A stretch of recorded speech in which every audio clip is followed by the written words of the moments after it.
A long time ago, in a galaxy far, far away.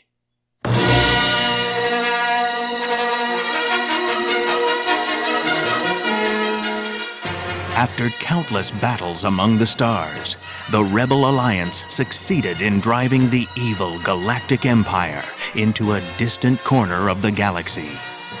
Taking advantage of their recent victories, Princess Leia, with the help of her husband Han Solo, the Wookiee Chewbacca, and the droids C-3PO and R2-D2 tried to form new alliances with the inhabitants of far-off planets.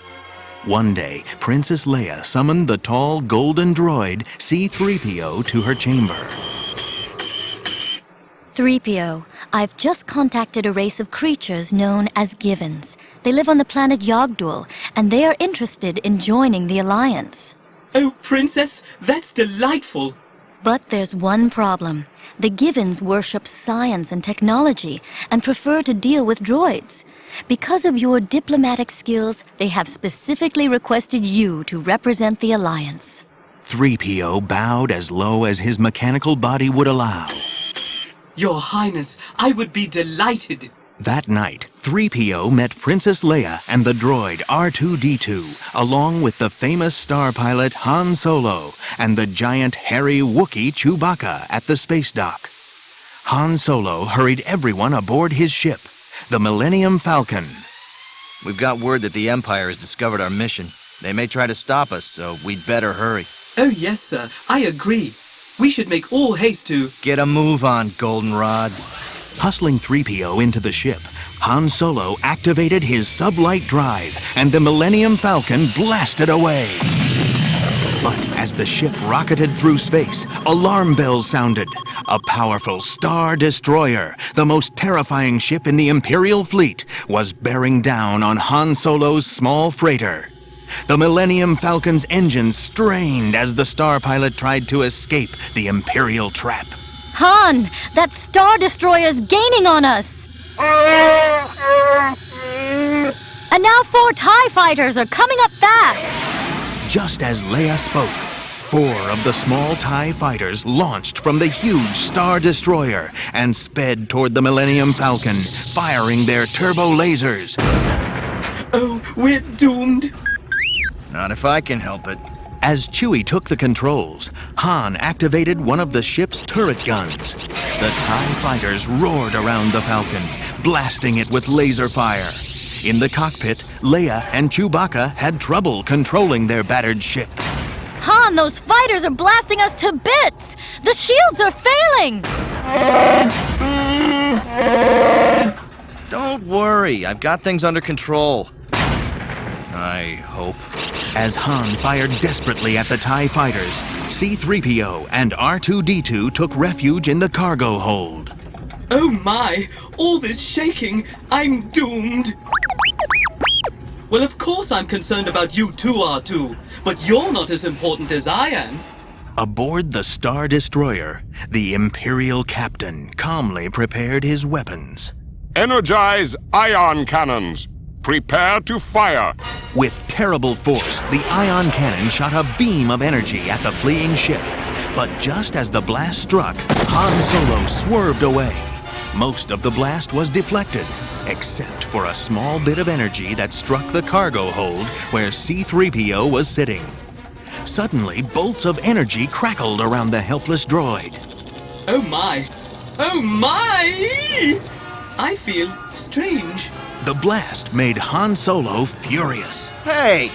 That's my ship you're shooting at! Han fired back with deadly accuracy. In moments, all the TIE fighters were destroyed. But the Star Destroyer was looming closer every second. You'd better think up something fast, Han, or our next stop will be an Imperial detention center. Not to worry, Leia. We'll just kick in the hyperdrive and... In a flash of light, the Millennium Falcon roared away from the slower Imperial ship. Safely away from the Star Destroyer, Han checked over his ship. It was battered and blasted, but the Falcon was still able to fly. Still, he didn't want to take any chances, and he turned to C-3PO. unaware that the golden droid had been damaged in the battle. 3PO, I need you to use your translating skills to talk to the ship computer. Plugging 3PO into the Falcon's console, Solo waited as 3PO talked to his ship. Okay, Goldenrod, what's the story? What do you think I need? I think you need a bowl of orchids, sir. What? I think you need a bowl of orchids and a good swift kick. 3PO, what's wrong with you? Oh my. Suddenly, 3PO was unable to control his own voice. He started speaking nonsense to everyone who came near him. Confused, Han took the mixed-up droid to Princess Leia. C-3PO, what's wrong with you? Oh, Princess Leia, I'm so sorry. I don't know what came over me. The golden droid began to apologize. But then... And Princess Leia, what's come over you? That outfit you're wearing makes you look like a raggedy old nerf herder. Nerf herder? Oh, R2, you make the most sense of anyone. You are the wisest being, artificial or otherwise, that I've ever met. And you're quite a handsome fellow, too. 3PO? That's the first time you've ever complimented R2. Are you sure you're feeling all right? Oh, Princess, I can't seem to help it. Something's wrong with my language circuits. They've gone haywire. Princess Leia realized that there was no way 3PO could complete his mission now. The Givens were expecting a polite, well-mannered diplomat, but now 3PO was nothing more than a walking collection of insults and nonsense rhymes. Worst of all, when he did speak normally, he always said the opposite of what he meant. He was sure to insult the Givens in this condition. We've got to fix him, Han. Yeah, but to do that, we need to find him a new language box. His wiring's short-circuited. Short-circuited? Then by all means, lengthen it. New language circuits aren't the kind of thing I carry in my back pocket. That's funny. I thought I heard some rattling around in your empty head. Well, we'll have to stop somewhere and get some. What's the closest planet? Checking his star maps, Han found that the closest spaceport was Nar Shaddaa, a dangerous hideout for smugglers and pirates. It's not the safest place in the galaxy, but it's the closest. We should be there in a few hours. I'll reset our course. If we make it at all in this rusty crate you call a ship, a spaceship set out on a flight at a speed much faster than light. It left one day in a relative way and returned on the previous night. Ha ha ha ha ha! This is going to be a long trip. Pushing the Millennium Falcon's engines to their limits, Han hurried to the spaceport at Nar Shaddaa, while 3PO continued to walk around insulting everyone and speaking in gibberish. Oh, I'm bored. Bored with all of you. My brain's the size of a planet, you know. How tedious to sit here with all you mental midgets. Ah, me. Such is the life of a really, really smart droid. Oh well, you know, right now I'd like to eat a nice big sandwich. If only I could eat. Oh well. At last, the Millennium Falcon reached the spaceport at Nar Shaddaa, a shabby assortment of glass and steel buildings that served as the headquarters for half the smugglers in the galaxy. Leaving Princess Leia and Chewbacca to guard the ship, Han Solo took the two droids into the heart of the dangerous city to look for a droid repair shop. I don't believe it. Half the broken-down spaceships in the galaxy are here, and I can't find a single repair shop. But Han had an idea. Let's go into this cantina. Maybe someone in there will know where to go. An excellent idea, sir. Perhaps between the locals and you, we'll be able to scrape together half a brain. Listen, Scrap Pile. The only reason I haven't turned you into hydro spanners myself is because the Alliance needs you. Once we're inside, don't talk to anyone. Got it? Oh, of course, sir. I promise. Not a word out of me. Inside the cantina, Han Solo found himself face to face with a crowd of pirates and criminals from all over the galaxy. Grim-looking humans, creatures with 2, 4, even 100 eyes, all stared at him and at his two droids. Strutting up to the bar, Solo learned that there was a droid repair shop just around the corner. All right, 3PO. I'm going to buy you some new language circuits. You wait here. And remember, don't say a word to anyone. You have my word. But the minute Han was out the door, the mixed-up droid turned to an alien standing nearby. The alien had the biggest ears that 3PO had ever seen. Excuse me, big ears. Are those your ears? Or did you just buy a new sailboat? What did I say? Ears as big as a house and you can't hear me? I said, do those ears help you fly? Or do they only help you float in water?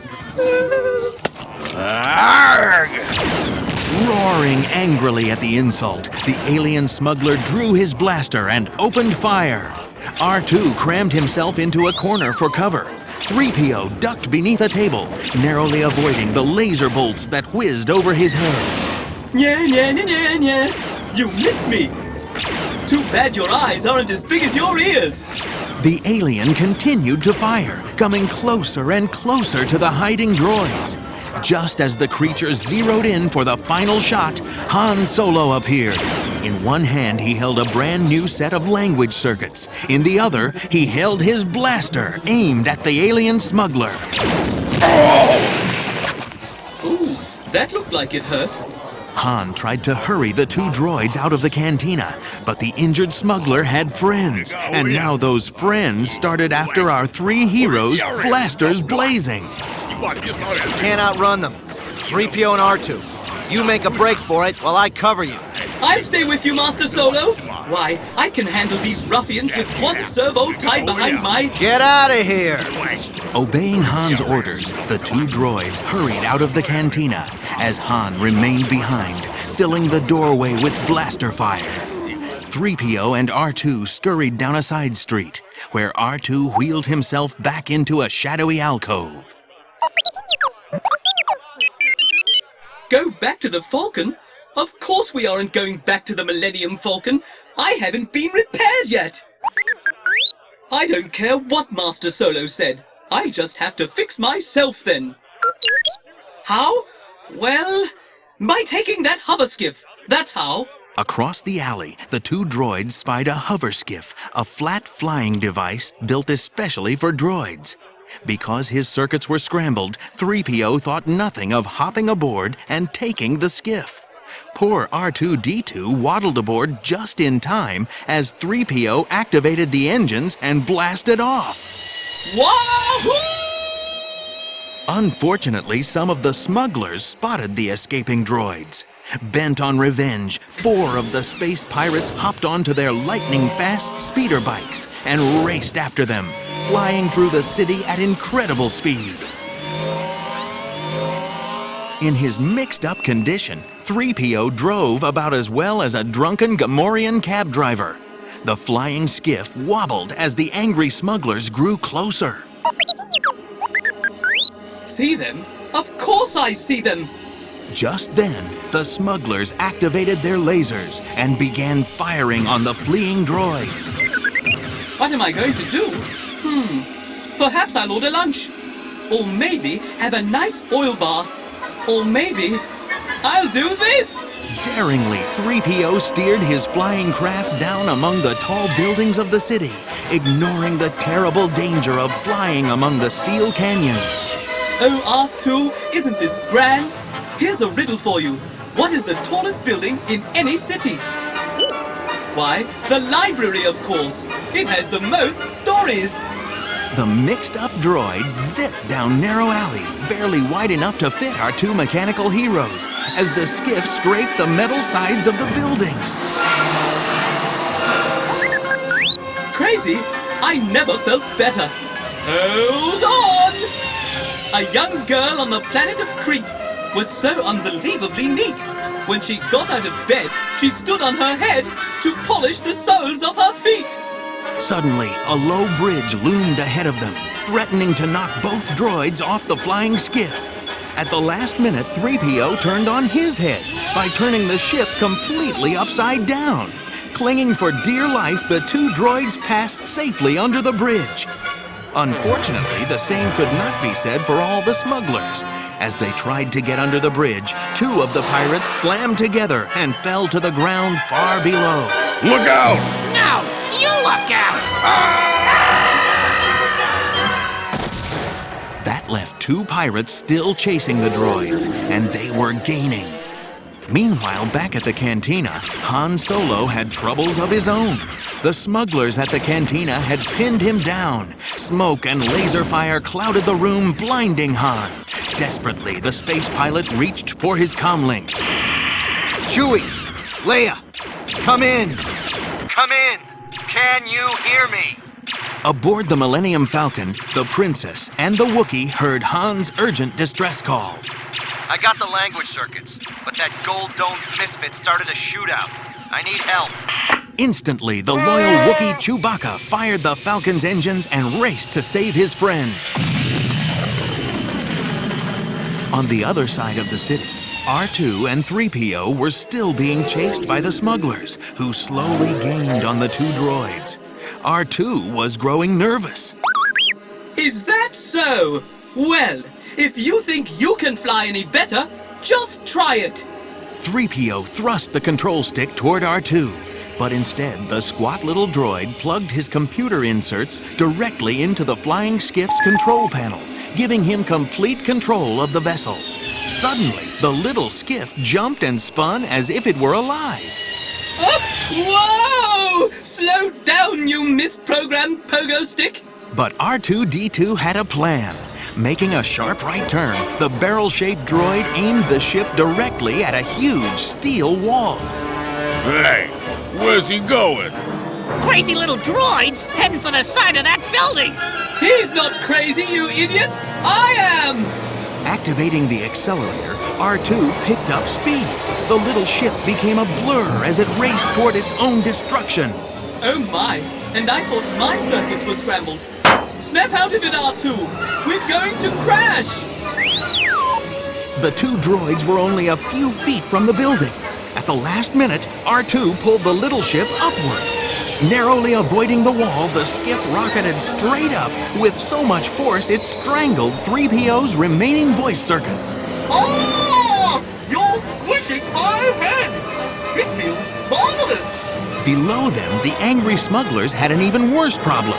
They too were heading right for the wall of steel. Pull up, pull up! I'm trying!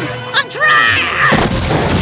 R2 had outwitted the smugglers, but he still had one very large problem. His mixed-up companion, C-3PO. R2, you did it! I'm sorry for everything I've said about you. You were wonderful for almost getting us killed back there. Just wonderful. The others? Oh, I'm sure they're just fine. At the cantina, Han was surrounded. His back was to the wall as the angry smugglers closed in. Give it up, Solo, and we'll kill you nice and easy. No thanks. I think I'll sit here and wait for reinforcements. Reinforcements? Like who? Like them! As Han spoke, the Millennium Falcon roared over the cantina, blasting away at the smugglers with all its turbo lasers. As the ship hovered over the cantina, Han raced for an open hatchway and jumped on board his famous ship. Okay, Leia, let's go! But although the heroes had evaded the smugglers, the battle had attracted more unwanted attention. We can't! All this gunfire has attracted the Imperials. We've got a whole squad of TIE fighters headed our way. As the Falcon tried to outrace the Imperial TIE fighters, C-3PO's voice came over the comlink. Oh, I'm so glad we've contacted you. We've had the most uneventful time. Yeah? Well, if you want excitement of the Imperial kind, it's coming your way. Where are you? Following the droid's coordinates, Han sped to their location and picked them up, just as the Imperial ships closed behind. A threatening voice came over their speakers. In the name of the Empire, stand to and prepare to be boarded. After so many battles, the heroes were about to be caught. But Leia had an idea. Let 3PO respond. Are you crazy? No, he is. That's the point. Putting the mixed-up droid at the controls, Leia activated the comlink. Repeat. Stand to and prepare to be boarded, or you will be destroyed. Oh, very well, sir. We'd like nothing better than to be boarded by bloodthirsty Imperials. Excuse me? I said we're looking forward to torture and horrible death. Come on over. Are you mad? Me, sir? No, not in the least. Have you got your blasters primed? I haven't had a good disintegration in goodness knows how long. Confused by 3PO's strange behavior, the Imperial warships hesitated. And as they did, Han punched the accelerator, and the Millennium Falcon shot away from the planet. By the time the Imperials recovered, the Falcon was far out of range. As the Falcon sped toward the planet Yagdal, Han replaced 3PO's scrambled circuits with the new ones. I'm almost done. How does it feel, 3PO? Oh, fine. Just fine. Whoops. Let me make a few adjustments. Keep talking while I work this out. Hello, my name is C-3PO, Human-Cyborg Relations. Hello, my name is C-3PO, Human-Cyborg Relations.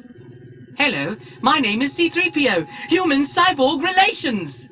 Finally, 3PO was back to normal. He could continue his mission.